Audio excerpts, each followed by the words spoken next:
सबसे पहले सीधे रुख करते हैं सोनमर्ग का, क्योंकि अब श्रीनगर करगिल हाईवे प्रोजेक्ट का जिस तरीके से महत्वपूर्ण उद्घाटन प्रधानमंत्री ने किया है, फिलहाल उसे संबोधित कर रहे हैं। अब सोनमर्ग टनल बनने से ये दिक्कतें बहुत कम हो जाएगी। साथियों, केंद्र में हमारी सरकार बनने के बाद ही 2015 में सोनमर्ग टनल के वास्तविक निर्माण का काम शुरू हुआ और मुख्यमंत्री जी ने बहुत ही अच्छे शब्दों में उस कालखंड का वर्णन भी किया।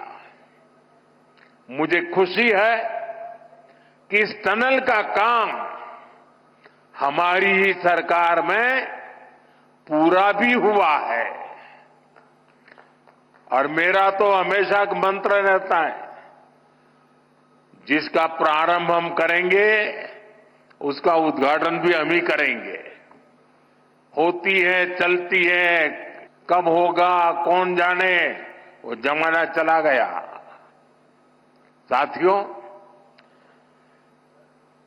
इस टनल से इससे सर्दियों के इस मौसम में सोनमर्ग की कनेक्टिविटी भी बनी रहेगी। इससे सोनमर्ग समेत इस पूरे इलाके में टूरिज्म को भी नए पंख लगने वाले हैं। आने वाले दिनों में रोड और रेल कनेक्टिविटी के बहुत सारे प्रोजेक्ट्स जम्मू कश्मीर में पूरे होने वाले हैं। यहीं पास में ही एक और बड़े कनेक्टिविटी प्रोजेक्ट पर भी काम चल रहा है। अब तो कश्मीर वादी रेल से भी जुड़ने वाली है। मैं देख रहा हूं कि इसको लेकर भी यहां जबरदस्त खुशी का माहौल है। ये जो नई सड़कें बन रही हैं, ये जो रेल कश्मीर तक आने लगी है, अस्पताल बन रहे हैं, कॉलेज बन रहे हैं, यही तो नया जम्मू कश्मीर है। मैं आप सभी को इस टनल के लिए और डेवलपमेंट के इस नए दौर के लिए भी तहे दिल से बधाई देता हूं। साथियों, आज भारत तरक्की की नई बुलंदी की तरफ बढ़ चला है। हर देशवासी 2047 तक भारत को डेवलप्ड नेशन बनाने में जुटा है। ये तभी हो सकता है जब हमारे देश का कोई भी हिस्सा, कोई भी परिवार तरक्की से, डेवलपमेंट से पीछे न छूटे। इसके लिए ही हमारी सरकार सबका साथ सबका विकास की भावना के साथ पूरे समर्पण से दिन रात काम कर रही है। बीते 10 साल में जम्मू कश्मीर सहित पूरे देश के 4 करोड़ से ज्यादा गरीबों को पक्के घर मिले। आने वाले समय में 3 करोड़ और नए घर गरीबों को मिलने वाले हैं। आज भारत में करोड़ों लोगों को मुफ्त इलाज मिल रहा है। इसका जम्मू कश्मीर के लोगों को भी बड़ा फायदा हुआ है।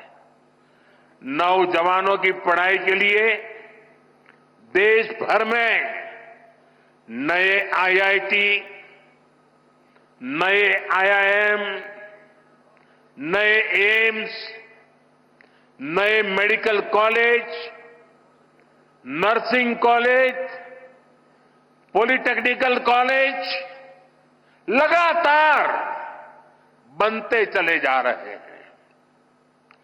जम्मू कश्मीर में भी बीते 10 साल में एक से बढ़कर एक एजुकेशन इंस्टीट्यूशंस बने हैं।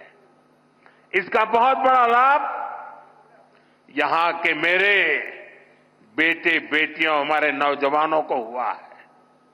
साथियों, आज जम्मू कश्मीर से लेकर अरुणाचल प्रदेश तक आज आप देख रहे हैं कि कितनी शानदार रोड, कितनी टनल्स, कितने ब्रिज बन रहे हैं।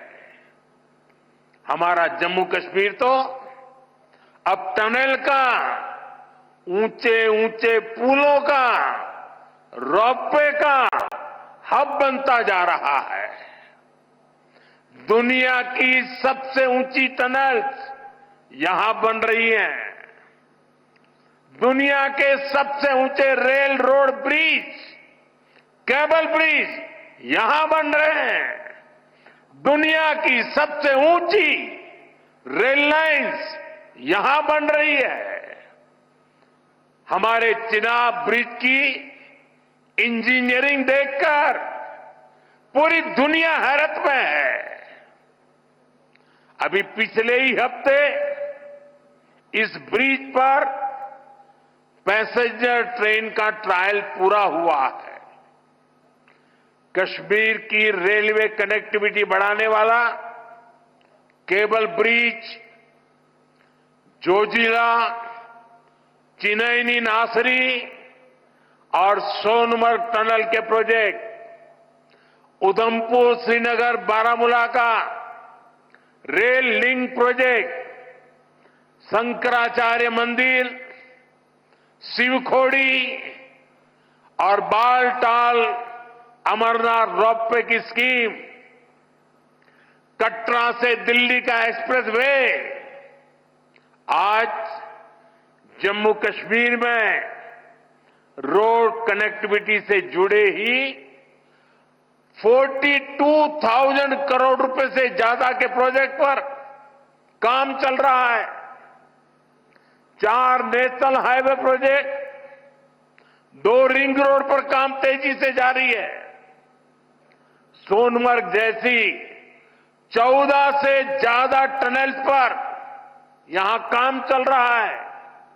ये सारे प्रोजेक्ट जम्मू कश्मीर को देश के सबसे कनेक्टेड सूबे में से एक बनाने वाले हैं। साथियों, विकसित भारत के सफर में बहुत बड़ा कंट्रीब्यूशन हमारे टूरिज्म सेक्टर का है। बेहतर कनेक्टिविटी के चलते जम्मू कश्मीर के उन इलाकों तक भी टूरिस्ट पहुंच पाएंगे जो अभी तक अनछुए हैं। बीते 10 सालों में जम्मू कश्मीर में अमन और तरक्की का जो माहौल बना है, उसका फायदा हम पहले ही टूरिज्म सेक्टर में देख रहे हैं। साल 2024 में 2 करोड़ से अधिक टूरिस्ट जम्मू कश्मीर आए हैं। यहां सोनमर्ग में भी 10 साल में 6 गुना ज्यादा टूरिस्ट बढ़े हैं। इसका लाभ आप लोगों को हुआ है, आवाम को हुआ है। होटल वालों, होम स्टे वालों, ढाबा वालों, कपड़े की दुकान वालों, टैक्सी वालों, सभी को हुआ है। साथियों, 21वीं सदी का जम्मू कश्मीर आज विकास की नई गाथा लिख रहा है। पहले के मुश्किल दिनों को पीछे छोड़कर हमारा कश्मीर अब फिर से धरती का स्वर्ग होने की पहचान वापस पा रहा है। आज लोग रात के समय लाल चौक पर आइसक्रीम खाने जा रहे हैं।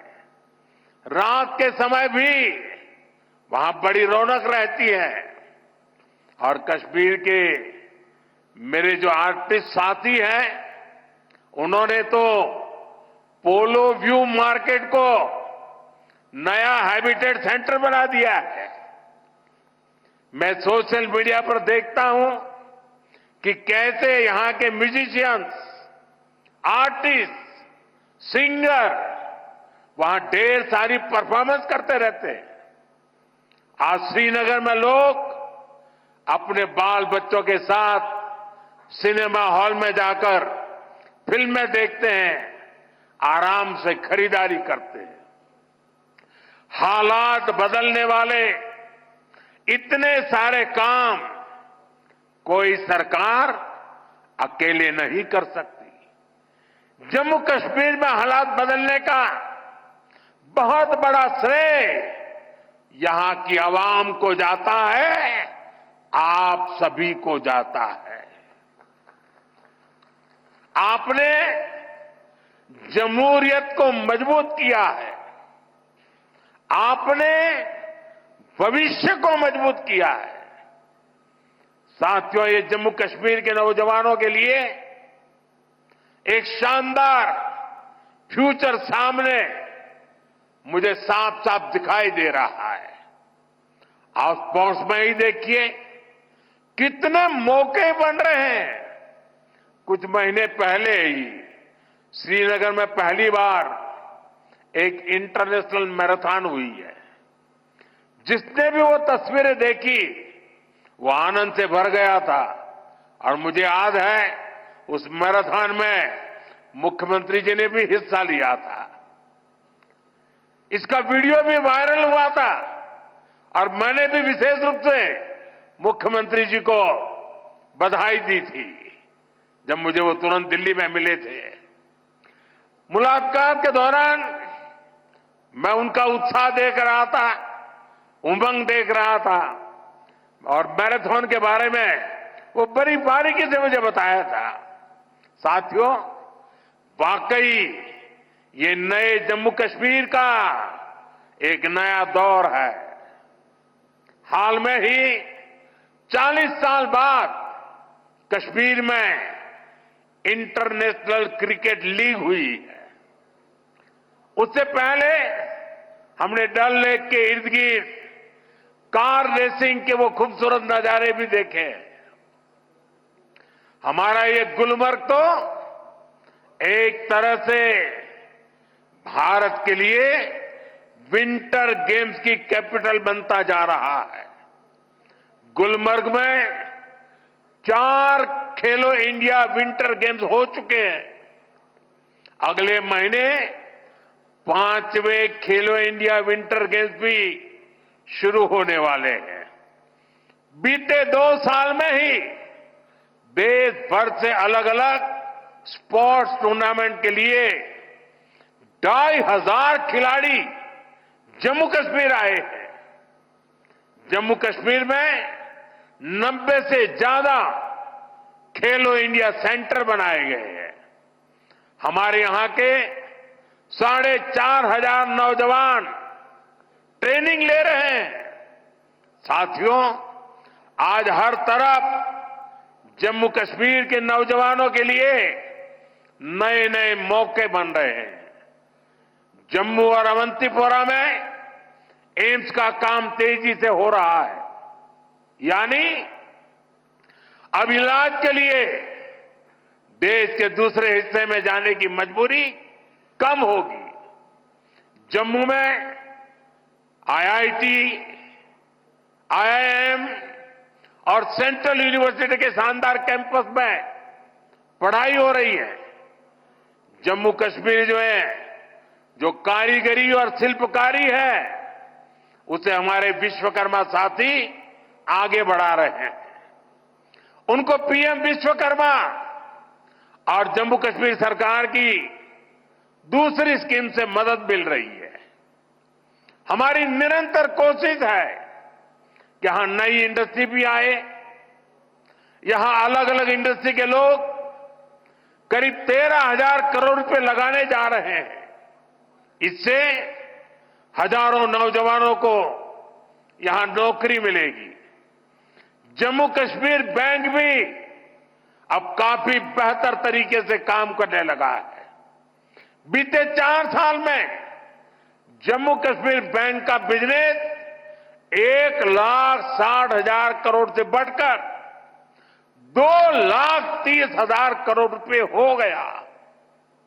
यानी इस बैंक का बिजनेस बढ़ रहा है, लोन देने की कैपेसिटी भी बढ़ रही है।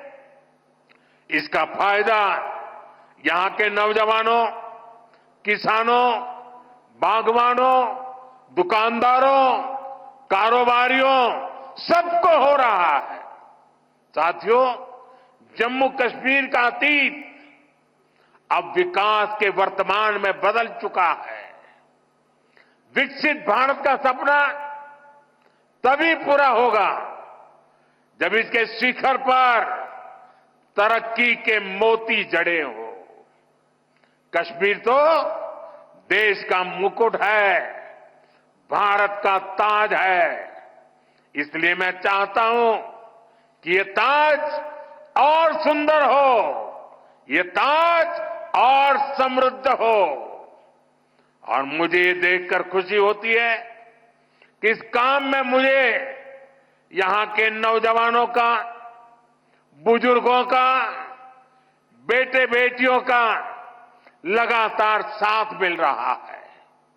आप अपने सपनों को हकीकत में बदलने के लिए, जम्मू कश्मीर की प्रगति के लिए, भारत की प्रगति के लिए पूरी मेहनत से काम कर रहे हैं। मैं आपको फिर भरोसा देता हूं, मोदी आपके साथ कदम से कदम मिलाकर चलेगा। आपके सपनों के रास्ते में आने वाली हर बाधा को हटाएगा। साथियों, एक बार फिर आज की विकास परियोजनाओं के लिए जम्मू कश्मीर के मेरे हर परिवार को ढेर सारी शुभकामनाएं देता हूं।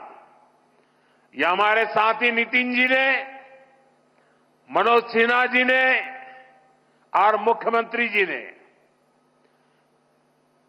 जिस तेजी से तरक्की हो रही है, जिस तेजी से विकास हो रहा है, जो नए नए प्रोजेक्ट होने जा रहे हैं, उसका विस्तार से वर्णन किया है। और इसलिए मैं उसे दोहराता नहीं हूं। मैं आपको इतना ही कहता हूं कि अब ये दूरी मिट चुकी है। अब हमें मिलकर के सपने भी संजोने हैं, संकल्प भी लेना है और सिद्धि भी प्राप्त करनी है। मेरी आप सबको बहुत बहुत शुभकामनाएं, बहुत बहुत धन्यवाद।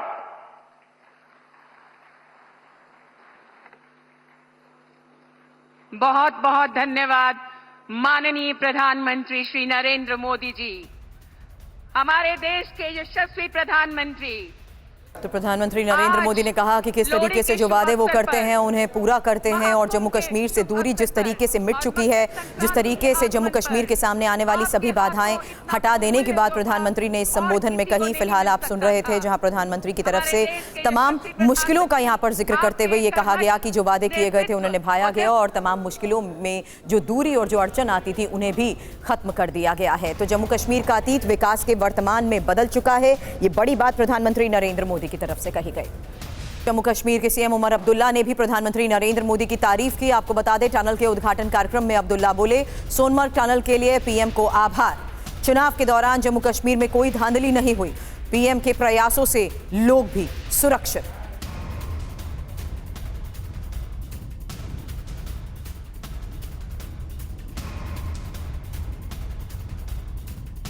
वजीर आजम साहब, आपकी कोशिशों के नतीजे जो सरहदों पे अमन का सिलसिला चल रहा है, उसका भी बहुत फायदा उन दूर दराज इलाकों में आज देखने को मिल रहा है। चाहे वो मत्सिल हो, चाहे गुरेज हो, चाहे करना हो, चाहे केरन हो, चाहे तरक्की के लिहाज से या टूरिज्म के लिहाज से, हम अंदाजा नहीं कर सकते हैं कितने टूरिस्ट इन दूर दराज इलाकों में आज उन जगहों की खूबसूरती लेने का फायदा जो है वो कर रहे हैं। और इसी तरह हम उम्मीद कर रहे हैं कि यहाँ सोनमर्ग में भी टूरिस्टों की तादाद जो है वो बढ़ती जाएगी। वजीर आजम साहब, इससे पहले जब आप श्रीनगर प्रोग्राम करने आए थे, अपनी तीसरी इलेक्शन में कामयाबी हासिल करने के बाद अंतर्राष्ट्रीय योग दिवस पे आपने श्रीनगर में प्रोग्राम किया था।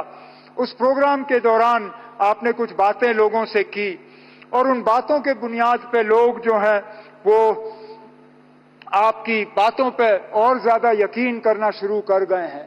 आपने 3 बहुत अहम बातें अपनी तकरीर में उस दौरान की। आपने कहा कि दिल की दूरी और दिल्ली से दूरी, इन दोनों चीजों को मिटाने पे आप लगे हुए हैं और वाकई आपके काम से ये साबित होता है। 15 दिन के अंदर अंदर जम्मू कश्मीर को लेके ये आपका दूसरा प्रोग्राम है। इससे पहले जम्मू को रेल डिवीजन से आपने नवाजा और उस प्रोग्राम में आपने शिरकत की और आज खुद आप सोनमर्ग आए हैं इस टनल का इफ्तिदा करने के लिए। ऐसे प्रोजेक्टों से न सिर्फ दिल की दूरी बल्कि दिल्ली से दूरी जो है वो कम हो जाती है। उस दौरान आपने जम्मू कश्मीर के आवाम से कहा था कि बहुत जल्द इलेक्शन होंगे, इंतखाबात होंगे और लोगों को अपने वोट के जरिए अपनी हुकूमत चुनने का मौका मिलेगा। आप अपनी बात पे कायम रहे और 4 महीनों के अंदर अंदर जम्मू कश्मीर में आपने इंतखाबात कराए। जम्मू कश्मीर में आपने लोगों को वोट देने का जो है अपनी हुकूमत चुनने का मौका दिया और आज इस बात का नतीजा है कि वजीर आला की हैसियत से मैं आज इस प्रोग्राम में शिरकत करके आपसे बात कर रहा हूं। आपने इलेक्शन वो कराए जिसमें लोगों ने बढ़ चढ़ के हिस्सा लिया और सबसे बड़ी बात यह कि कहीं पे भी धांधली की कोई शिकायत नहीं, कहीं पे भी हुकूमत के गलत इस्तेमाल की कोई शिकायत नहीं। एक भी पोलिंग बूथ पे कहीं पे रीपोल की जरूरत नहीं पड़ी। इसका श्रेय आपको, आपके साथियों को और इलेक्शन कमीशन ऑफ इंडिया को जाता है। आर्मी चीफ उपेंद्र द्विवेदी का एलएसी को लेकर बड़ा बयान। एलएसी पर स्थिति संवेदनशील लेकिन स्थिर। डेप्सांग और डेमचौक में पेट्रोलिंग जारी। एलएसी पर भारत की तैनाती संतुलित और मजबूत।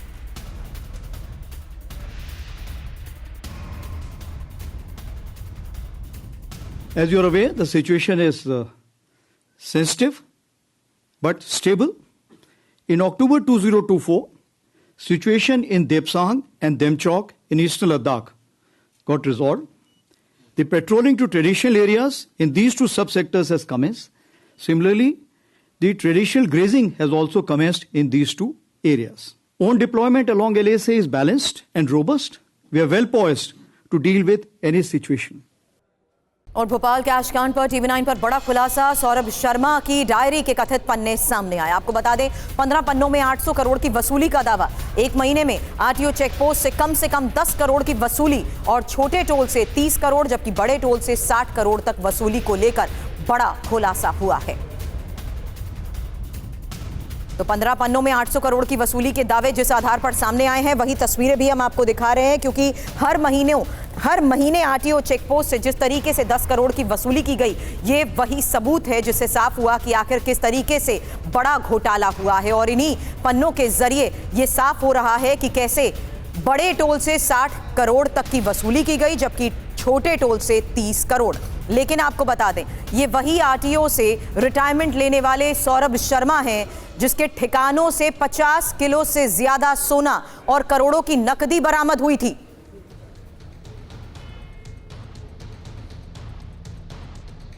आरटीओ से रिटायरमेंट लेने वाला सौरभ शर्मा जिसके ठिकानों से 50 किलो से ज्यादा सोना, करोड़ों की नकदी बरामद हुई। उसके दोस्त की गाड़ी से भी 10 करोड़ से ज्यादा की रकम बरामद की गई। कई महंगी घड़ियां और सामान बरामद हुए। उसके बाद से 3 एजेंसीज सौरभ शर्मा की तलाश में जुटी रही, लेकिन अब तक कुछ पता नहीं चल पाया। आपको बता दें सौरभ शर्मा की डायरी जिसका मैंने जिक्र किया उसके पन्ने मिले हैं। खबर फिलहाल क्या है ये जानिए, क्योंकि पूर्व आरटीओ कांस्टेबल की डायरी के पन्ने जिस तरीके से अब सामने आए हैं उसके जरिए बड़ा खुलासा हुआ है। आपको बता दें सौरभ शर्मा की कथित डायरी के 15 पन्ने सामने आए हैं और डायरी के पन्नों में चेकपोस्ट से अवैध वसूली का भी जिक्र है। 1 महीने में हर चेक पोस्ट से 10 करोड़ की वसूली हुई है। छोटे चेक पोस्ट से हर महीने 30 करोड़ की अवैध वसूली को लेकर बड़ा खुलासा हुआ है। बड़े चेक पोस्ट से हर महीने 60 करोड़ की वसूली और पूरी नौकरी में सौरभ ने 800 करोड़ की अवैध वसूली की है।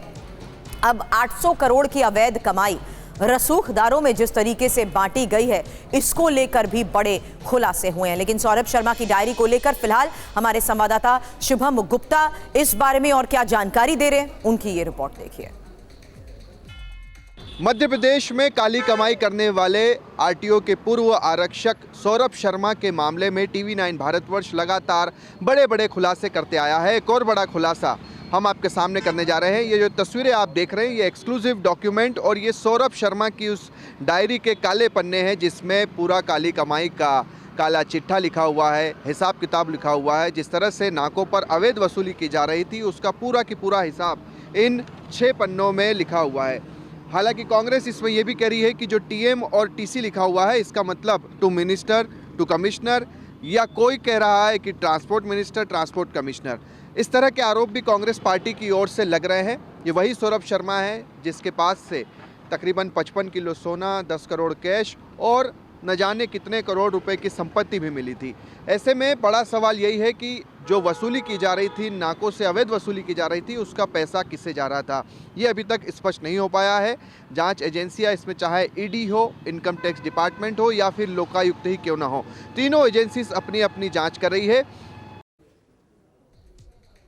तो बड़े खुलासे जहां हो रहे हैं, वहीं आपको बता दें अब कांग्रेस ने सौरभ की हत्या की आशंका जता दी है और कांग्रेस अध्यक्ष जीतू पटवारी ने यह आरोप लगाया है। पटवारी ने सरकार से सुरक्षा की भी मांग की है। पटवारी का दावा तो यह है कि बड़े पैमाने पर अवैध वसूली हुई है और इस बीच आपको यह बता दें कि बीजेपी की तरफ से कांग्रेस के तमाम आरोप खारिज कर दिए गए हैं। अब इसी डायरी को लेकर, सौरभ की डायरी पर कांग्रेस के सवाल क्या हैं, ये जान लीजिए। क्योंकि सौरभ शर्मा की डायरी के 6 पन्ने आए कहां से? डायरी के 6 पन्नों में 1300 करोड़ के हिसाब और 1300 करोड़ रुपए आए कहां से, इसको लेकर सवाल। सरकार को इसको लेकर जवाब देना होगा। छोटे टोल से 30 करोड़ रुपए की काली कमाई, बड़े टोल से 60 करोड़ रुपए प्रति महीने की कमाई, सौरभ शर्मा आखिर है कहां, ये सवाल उठाए जा रहे हैं और इसके बारे में फिलहाल अभी तक कोई जानकारी नहीं है। सवाल ये भी कि 3 एजेंसियां सौरभ शर्मा को नहीं पकड़ पाई हैं। सौरभ शर्मा की जान को खतरा है। सुनाते हैं आपको कांग्रेस ने क्या क्या आरोप लगाए हैं और बीजेपी ने कैसे अपनी सरकार का बचाव किया है। स्वाभाविक है, जांच एजेंसियां सरकार से मैनिपुलेशन में काम कर रही है। क्या कारण है कि ये पन्ने पब्लिक डोमेन में आ रहे हैं पर असली डायरी नहीं आ रही है? क्या कारण है कि 66 पन्ने कहां है? किसको किसको पैसा जाता था? चोरों को बचा क्यों रही एजेंसियां? जिसके जिसके भी पास पैसा जाता था उसका नाम अगर डायरी में है, सौरभ शर्मा नहीं मिल रहा तो डायरी के हिसाब से पूछताछ करो। जो संस्थाएं हैं, चाहे वो ईडी होगी, चाहे ईओडब्ल्यू होगी, ये सब संवैधानिक संस्थाएं हैं।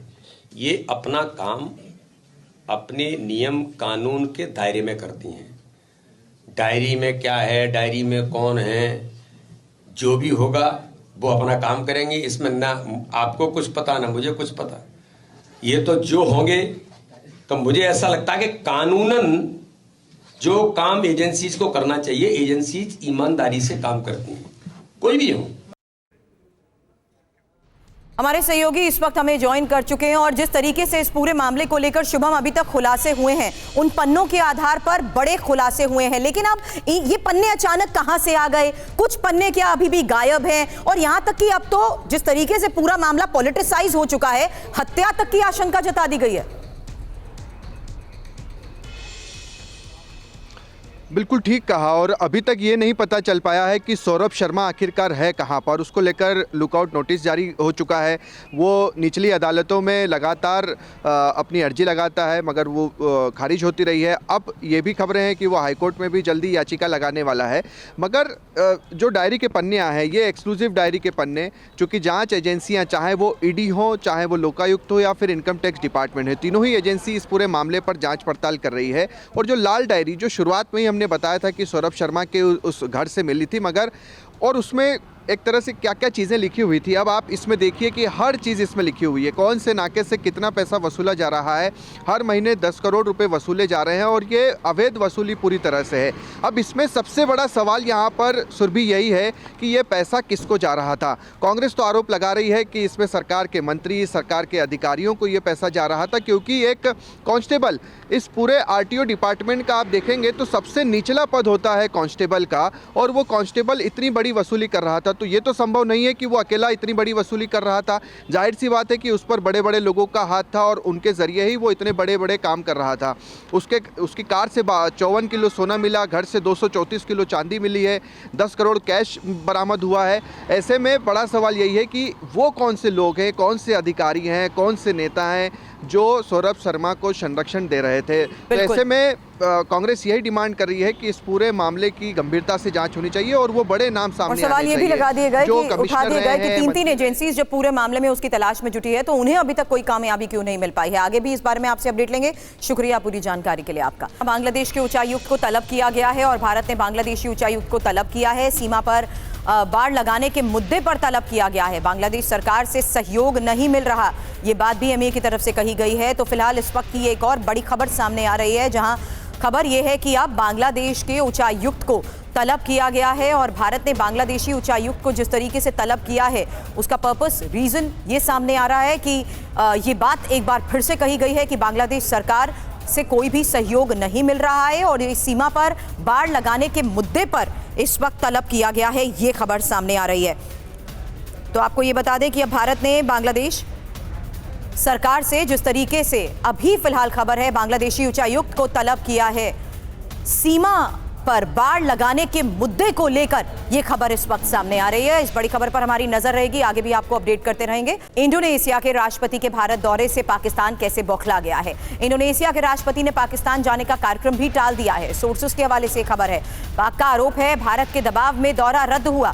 गणतंत्र दिवस के मौके पर भारत आ रहे हैं प्रोबोवो सुबियांतो। भारत ने प्रोबोवो सुबियांतो को चीफ गेस्ट बनाया है। तो इंडोनेशियाई राष्ट्रपति के भारत दौरे को देखते हुए खबर किस लिहाज से समझनी होगी, क्योंकि भारत के इस फैसले से चीफ गेस्ट बनाने के बाद पाकिस्तान में कैसे हाई तौबा मची हुई है, ये जानिए। इंडोनेशिया के गणतंत्र दिवस के, आपको बता दें, गणतंत्र दिवस के मौके पर भारत आ रहे हैं ये, और सुबियांतो गणतंत्र दिवस समारोह में मुख्य अतिथि होंगे।